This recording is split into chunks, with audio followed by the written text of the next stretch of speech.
This is a 360 virtual reality video of the Great Zimbabwe ruins. These are the stones. Great Zimbabwe was built using the granite stone. All the kings were said to have ruled Great Zimbabwe resided on top of the hill. These people are said to have come here around 1150 AD. They were here up until the last king to rule Great Zimbabwe left in 1450. Going to the northern part of Zimbabwe, established a new kingdom there. We are now transcending the bloody passage where the king's royal guard, upon seeing an enemy walking here, they would then roll stones that would come tumbling down to crush the enemy.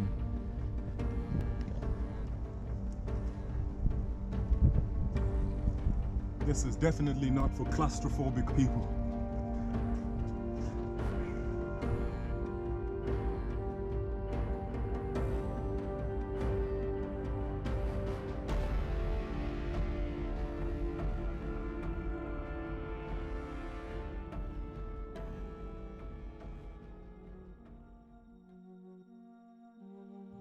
Apart from farming is an important economic activity here at Great Zimbabwe, these people also used to do trade with the outside world, intercontinental trade with the Arabs and the Chinese people. So that meant they were supposed to go to as far as the Indian Ocean coastline to meet the traders. But at some point, they used what we call middlemen, the Swahilis.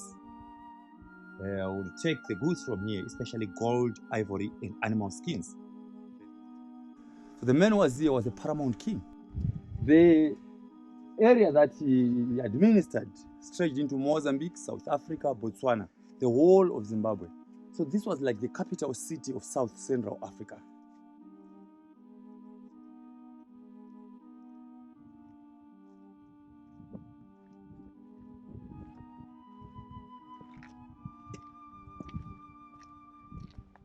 I so call this one the Western enclosure. The Western enclosure. This is where the kings, all the 8 kings were said to have ruled Great Zimbabwe, had their houses. Because people have questions. So what would happen if, for example, it rained? How would they protect themselves from the rains? These people had houses inside. So all the red soil that we see here are remains of houses that were here. These were floors of the houses, which had a thatch like that one. So this is the oldest floor to be excavated here at Great Zimbabwe, but that's a typical African kitchen floor. With the bench, the fireplace, the shelf, and far over to that side, there is a depression there. That one is the water pot stand, since they were using ovally shaped pots made out of clay. So to make the pot sit well, they had to make the depression there. So it's the oldest, so now it's protected. So people don't interfere with it, or even when it rains, the water doesn't accumulate. And from here, you can have a very good aerial view, panoramic view of the valley, enclosure, great enclosure. Want to take some photos? The valleys and the great enclosure. Perfect spot.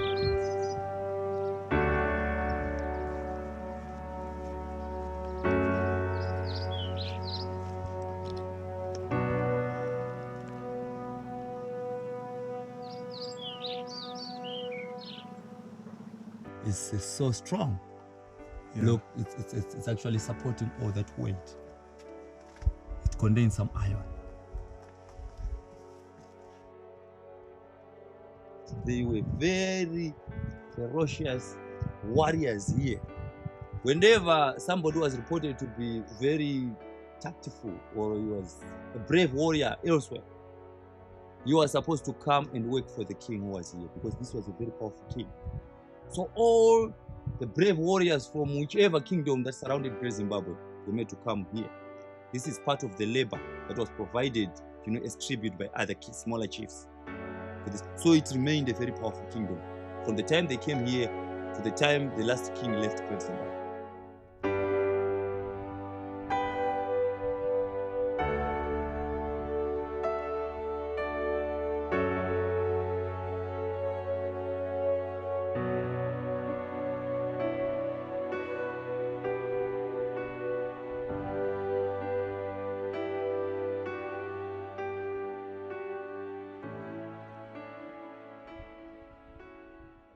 we have a certain musical instrument we call the mbira, the thumb piano. So they used to sing to the king while he is inside. When it's very hot out there, it's quite cool inside the cave. It's very cool actually inside the cave. So you'd simply come and rest inside the cave while he watches harem down there. So, but it's a natural cave, they did not make it. They just took advantage of it. And then they missed it.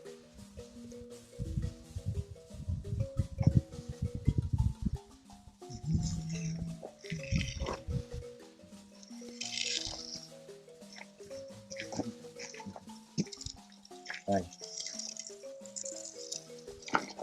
What do you think when you see this? The bird. The, It's an yes, eagle. the one that features on the Zimbabwean flag. It's this one. Yeah. Right, but the actual carving, which inspired the carving of these ones in this particular facial, the 8 that we have in our site museum today, is that formation of rocks that you see. Come over this way.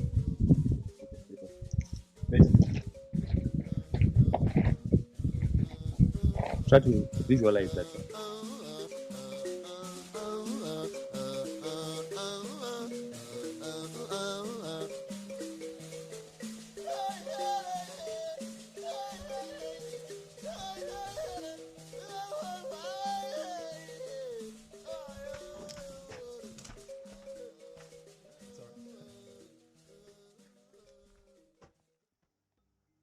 Much later, after the builders of Great Zimbabwe had left, there was a very deep tunnel, big tunnel that went down in the other sub-tunnels.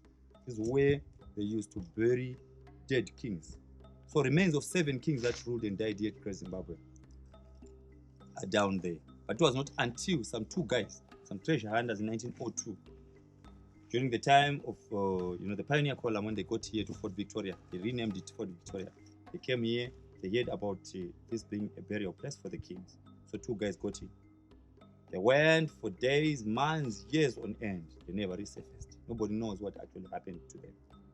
But these kings were not buried up until there were some certain special rituals in cases of witchcraft, so that the bodies were not taken by witches at night. So these guys, they did not respect African tradition, and then they said, no, we just want to ascertain if there are remains of people. And if there are remains of people, with what were they buried? They thought they were buried with some gold. They did hear about the story of gold here at present. So they got in, they went forever. So effectively, I was saying the bodies of 7 kings and those 2 other guys.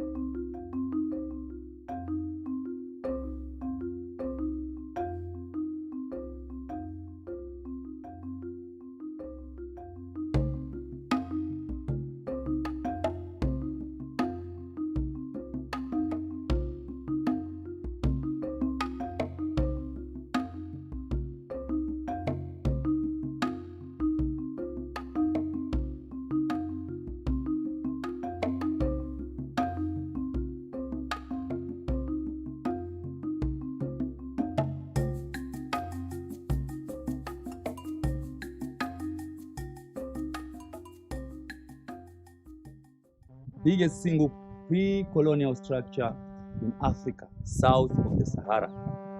Second in Africa only to the Egyptian pyramids.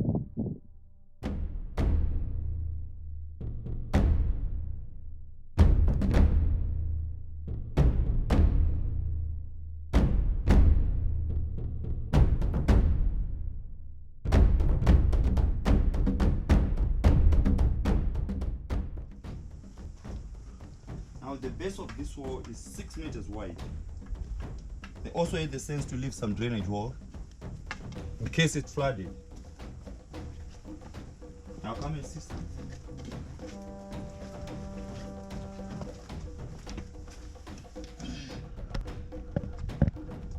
Yeah, you can see the other end.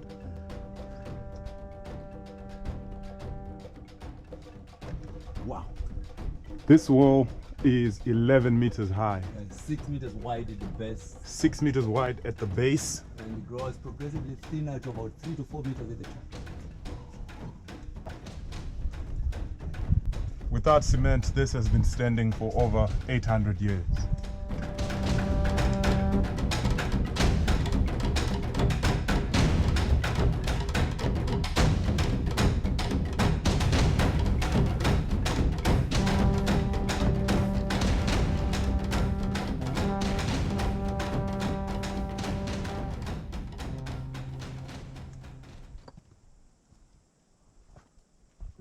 One senior wife at a time was at the Great Enclosure. The most well-preserved structure at Great Zimbabwe is the Great Enclosure. The conical tower, it was a symbol of a granary because their economy relied heavily on agriculture.